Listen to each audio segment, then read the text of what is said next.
This is a tutorial on how to use immuneML on Google Cloud.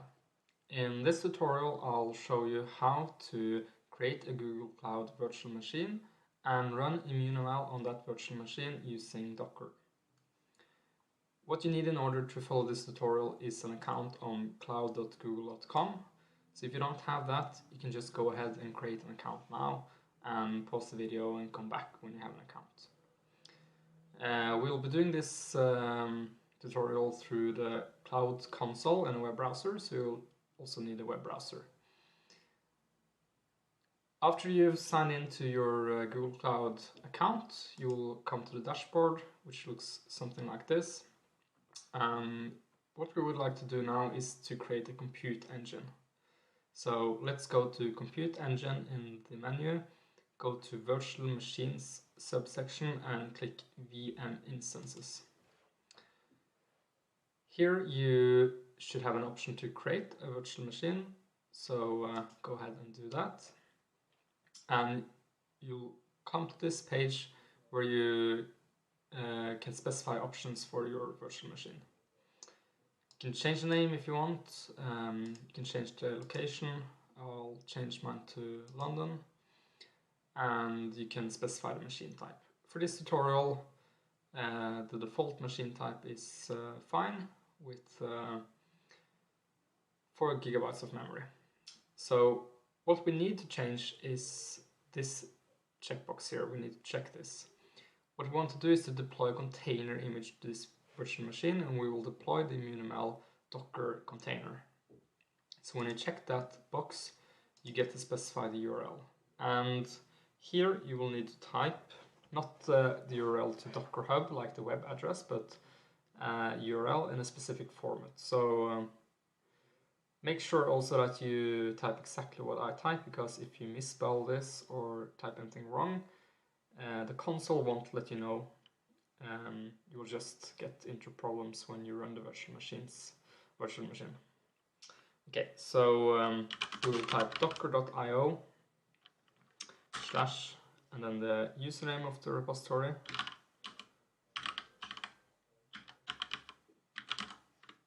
And then the repository name. And we end this with a colon and a tag name. So there are different tags in the Docker repository. We'll just be using the latest one, which will give us the latest version. I would also like to change this. It's usually a good idea. I think 10 GB is too little to get the Docker image and do anything meaningful. So I'll press change.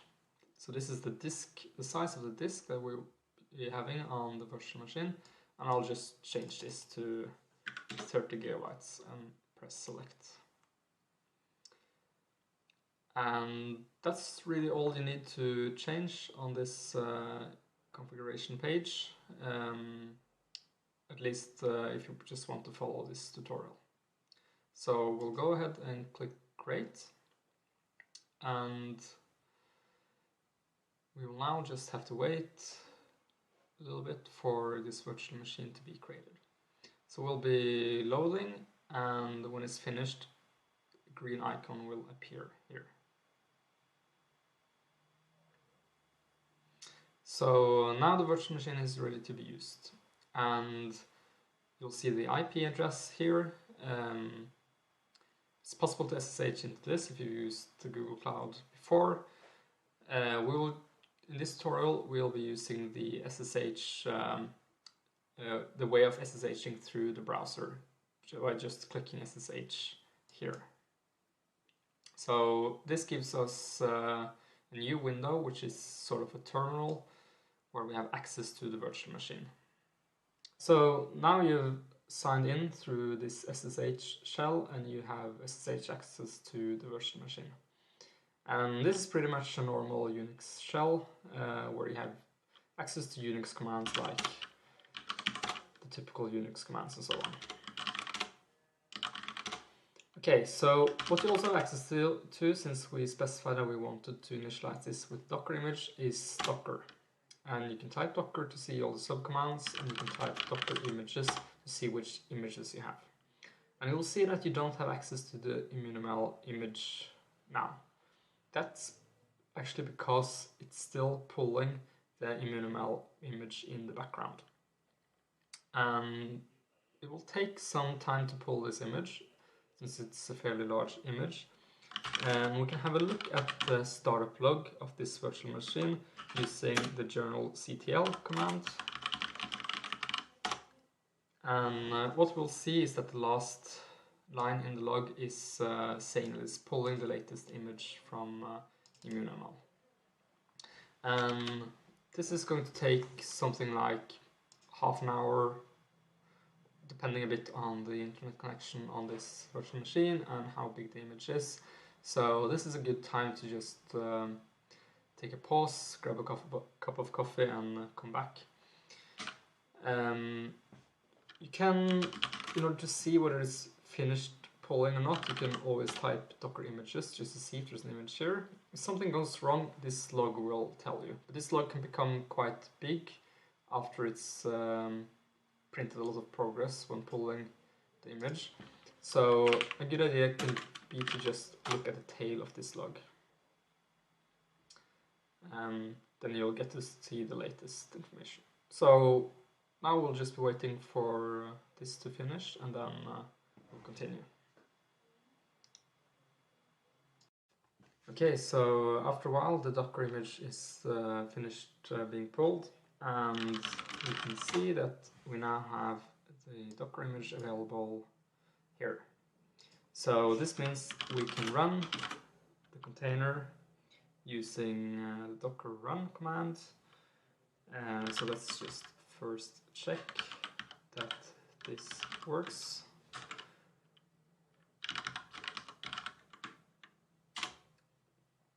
No error messages, meaning that this works, the container exists. Okay, so this now lets us run commands that are inside the Docker container. So one command, for instance, is the immuneML quick start command. That is very nice to run to just check that immuneML is working. So let's run that.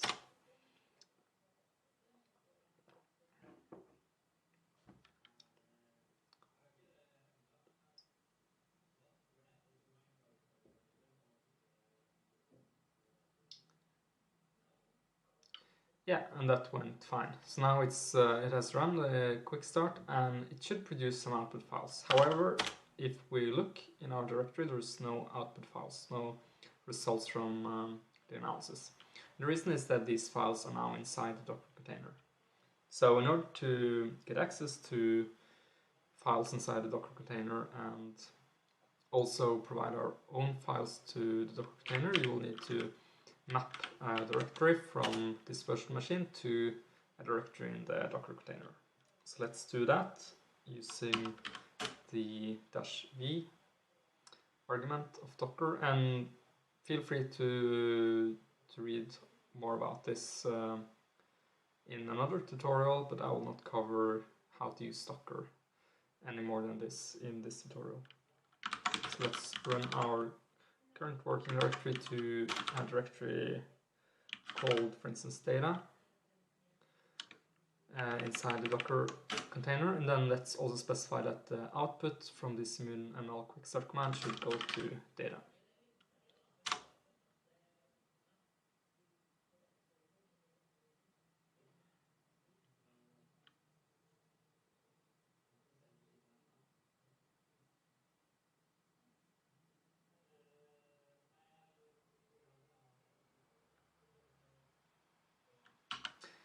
We now check here, we got some files. We got a log.txt file,